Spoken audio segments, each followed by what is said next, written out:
तो हर फोटो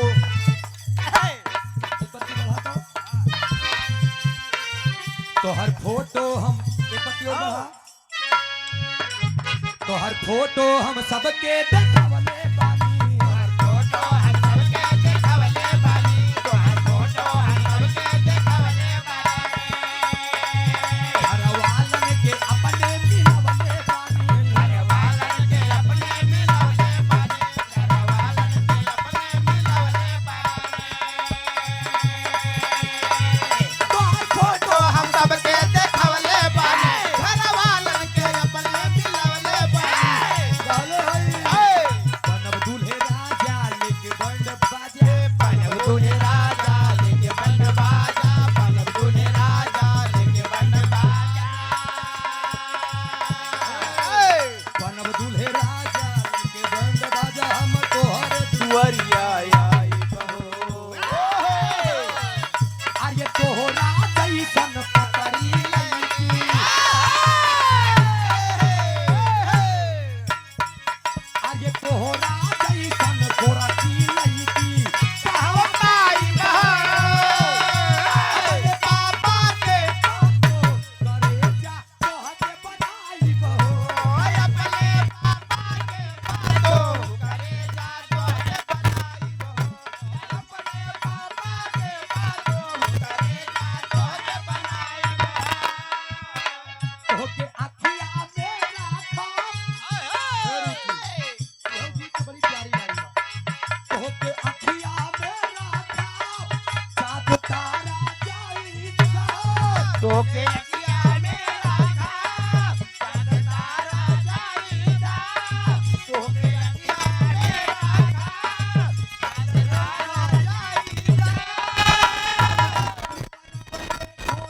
हम सैयारा जैसा हम प्यार करब ये गोरी फिल्म तैयारा जाईदा हम प्यार करब ये गोरी फिल्म तैयारा जाईदा तोहके अखिया में राखब चाँद तारा जाई जा हम प्यार करब ये गोरी फिल्म सैयारा जैसा साफ साफ बोल के वजन तोहर तोल के साफ साफ बोल के वजन तो हटौल के साफ साफ बोल के वजन तो हटौल के साफ साफ बोल के वजन तोहर तोल के आगे धुआं आई बहो तोहरा जैसन सुंदर लईकी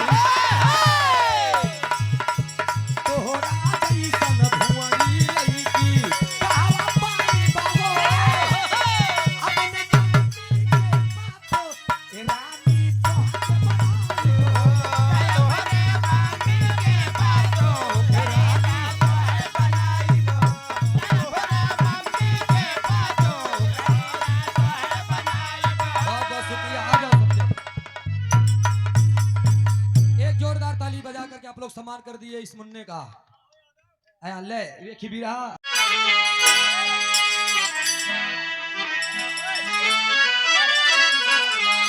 बिरहा मिजाज में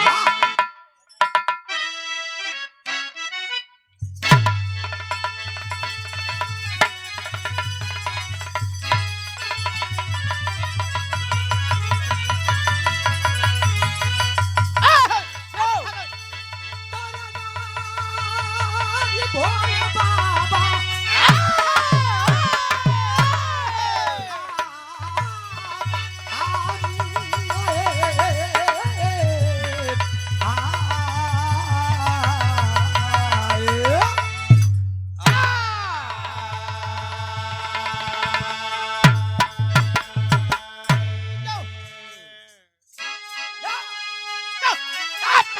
एक मिनट बहुत सुंदर गीत नई वाली भूम के न दे बहुत सुंदर विरहा उधर से आप लोगों ने सुना सतयुग प्यास लगल द्वापर में पहले पानी भवानी के पूरन भई बतिया सतयुग से कहानी उठी और द्वापर में आई भगवान श्री कन्हैया इंद्र पूजा को रोक करके गोवर्धन पूजा शुरू कर दिए।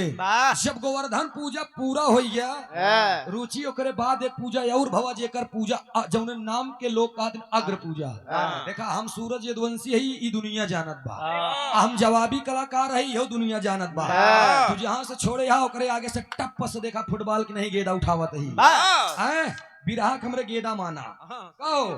4 लाइन के भूमिका में संकेत करत ही होत का बा।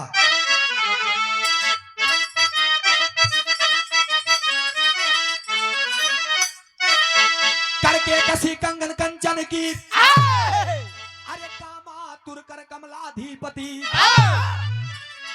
कंठ के कालगत की कला की कति कोटिन कविता कहती कर जोर कहे करतार कछु अरे कल उसकी कृपा करुणा कहती।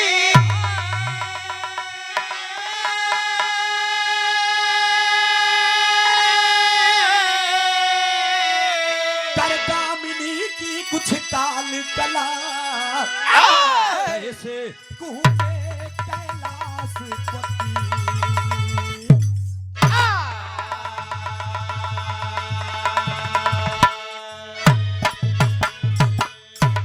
भूमिका से बिरहा के वजनाई ना पे आप लोग। कर के कसी कंगन कंचन की कामा तुर कर कमलाधिपति कंठ की काल गति की कला की कटिकोटिन कविता कहती कर जोर कहे करतार कछु कलुष की कृपा करुणा कहती कर कामिनी की कुछ काल कला कैसे कुहके कैलाश पति। कवई का बा 40 का बा है। भूमिका के शुरुआत में पढ़े लिखे सज्जन बैठे हुए हैं। उस्ताद बाबू लाल जी रहरी जी से जब बिरहा हुए तो शब्द के लड़ाई हुए। खैर छोड़ा, पूरे बिरहा का संदेश लेकर एगो कव्वाली के टुकड़ा बतावत बा मुसलमान भाई लोगन के लिए बा, तनी समझिएगा आप लोग कैसे।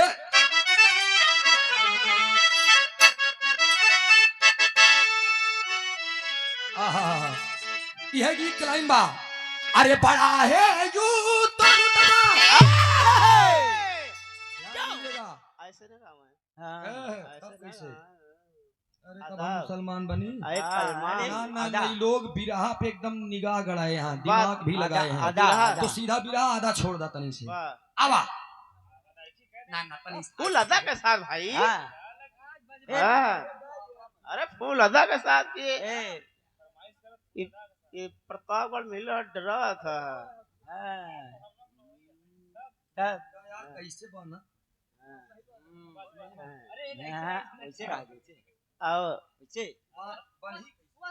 अरे तू वैसे करवा इतना बहुत था। वालेकुम भाईजान, खैरियत है? कैसे हैं जनाब? वालेकुम अस्सलाम। कैसे हैं? अस्सलाम वालेकुम। ठीक है, खैरियत।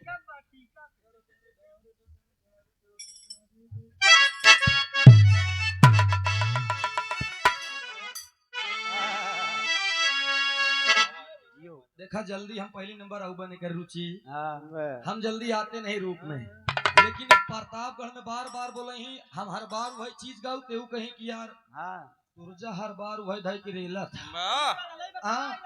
तो ऐसी बढ़िया कुछ नवा हो के चाहिए। हालांकि हम टोपी वोपी नहीं लगाते हैं आए हम टोपी खाली नहीं लगाते हैं, खाली परछाई परी मुल्ला जी के मुल्ला जी आई तैबा वाले साजना कमली वाले साजना तेरा मदीना दूर है आने को तो मैं आ जाऊं दिल बड़ा मजबूर है। ए तेरे दरबार में चाह कर भी ओ जाते हैं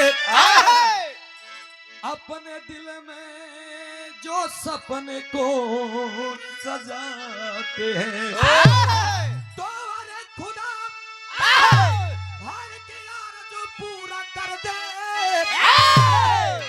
वही अजमेर जाते हैं जिन्हें ख्वाजा बुलाते हैं।